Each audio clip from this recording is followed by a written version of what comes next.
আল্লাহ যে আছে এর দলিল কি? কোরআন হাদিস থেকে দলিল মানবো না, কারণ এগুলো তারই কথা।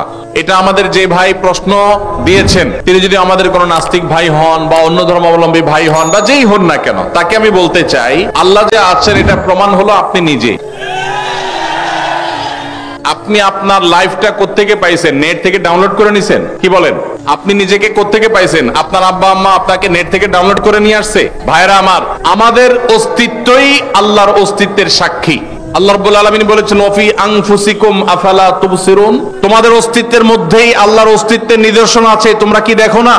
ভাইরা আমার, আল্লাহর এই বিশাল সৃষ্টি জগৎ, এই মহা সৃষ্টি, এত বিশাল সৃষ্টি জগৎ দেখার পরও যদি কেউ স্রষ্টাকে বিশ্বাস করতে কষ্ট হয়, তাহলে তার মতো হতভাগা আর কে হতে পারে? ভাইরা আমার, এই সৃষ্টি জগৎই স্রষ্টার অস্তিত্বের সাক্ষী।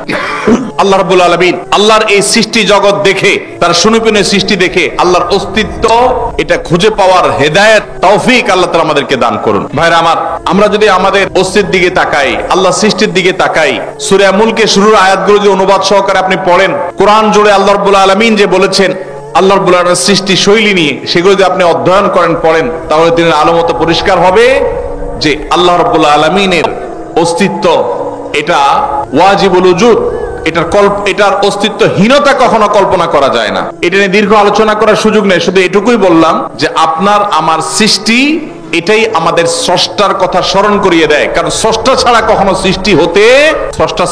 সৃষ্টি হতে পারে? ছোট বড় এমন কিছু পৃথিবীতে নাই যেটা কেউ তৈরি করা ছাড়া। আর সেই মাইকটা কেউ তৈরি করেছেন, এই পানির বোতলটা কেউ তৈরি করেছেন, এই কাগজটা কেউ তৈরি করেছেন। প্রত্যেকটা জিনিসের যেরকম কেউ না কেউ তৈরি করেছে, ক্রিয়েটর আছেন, সেখানে এই মহা সৃষ্টির এত কিছুর আমি আপনি সহ আমাদের এবং এই আল্লাহর এই সৃষ্টি জগতের যে বিশাল আয়োজন, এগুলোর কোনো ক্রিয়েটর নাই। এর চেয়ে হাস্যকর কথা আর কি? আল্লাহ তাআলা আমাদেরকে হেদায়েত নসিব করুন।